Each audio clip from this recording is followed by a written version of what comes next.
Hello guys, आज हम पढ़ने जा रहे हैं हार्ट के बारे में। सबसे पहले हम हार्ट के स्ट्रक्चर के बारे में पढ़ेंगे। हार्ट का जो शेप होती है वो रेक्टेंगुलर इन शेप होता है।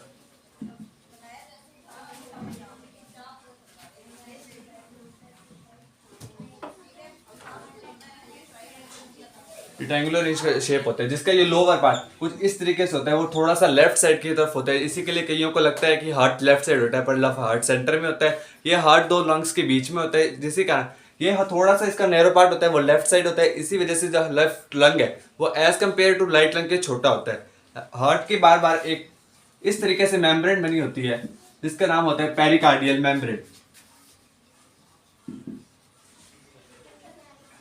पेरिकार्डियल मेम्ब्रेन, ये दो मेम्ब्रेन होती है जो हार्ट को शॉक, इंजरी, इन्फेक्शंस, इन सभी चीजों से बचाती है। इसके अंदर एक फ्लूइड भी भरा होता है जिसे हम कहते हैं पेरिकार्डियल फ्लूइड।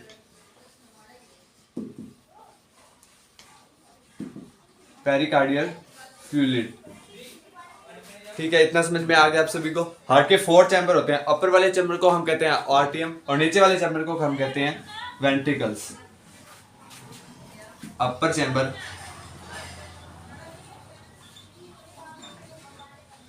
तो हम कहते हैं आर्ट्रियम,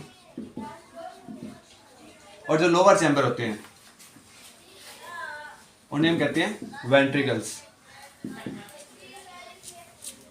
हार्ट का जो अप्रोक्सीमेट हेल्दी ह्यूमन का जो वेट, ब्लड का जो वेट होता है वो अबाउट 300 ग्राम्स होता है।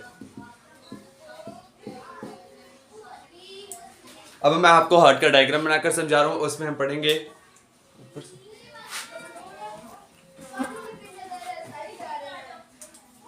मैं वेट दोबारा से लिख देता हूं, पहले दिखाई नहीं दे रहा था। 300 ग्राम्स का अबाउट ग्राम वेट होता है। अब हम आपको आगे और भी इसके डिटेल में एक्सप्लेन, डायग्राम के साथ एक्सप्लेन कर देता हूं।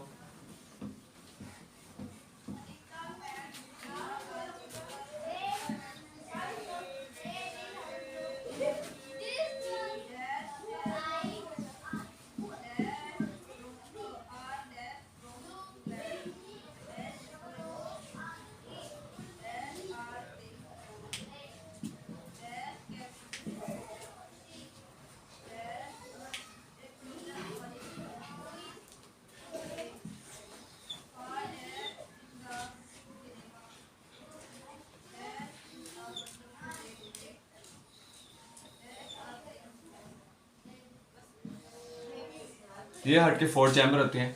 यहाँ पे ट्राइकस्पिड वॉल्स होती हैं। सबसे पहले ब्लड सुपीरियर वेना कावा, ये सबसे लार्जेस्ट वेन होती है वेना कावा। यहाँ से सुपीरियर वेना कावा और इंफीरियर वेना कावा से और डीऑक्सीनेटेड ब्लड आता है। सुपीरियर वेना कावा हमारे अपर लिम्स थोरैक्सिक कैविटी से हार्ट, नेक और अपर लिम्स से ब्लड को हार्ट में लेफ्ट वेंट्रिकल में लेकर आती है। यहाँ पे लिख देता हूँ, राइट आर्ट्रियम में ब्लड लेकर आती है इंफीरियर वेना कावा और सुपीरियर वेना कावा। फिर ये ब्लड एक पूरी इस एक चैम्बर में भरता है। उसके बाद में यहाँ पे ट्राइकस्पिड वॉल्स होती हैं। इनके ऊपर सबसे पहले प्रेशर बनता है, इसके बाद ट्राइकस्पिड वॉल्व खुल जाती हैं और ये लेफ्ट जो ब्लड होता है वो लेफ्ट आर्टरी में आ जाता है, लेफ्ट आर्टरियम में। ये इसमें ब्लड आने के बाद ये बंद हो जाती हैं, जो कि प्रिवेंट करते हैं कि ब्लड ब्लैक फ्लो ना हो, कि वापस ब्लड राइट वेंट्रिकल में ना जाए।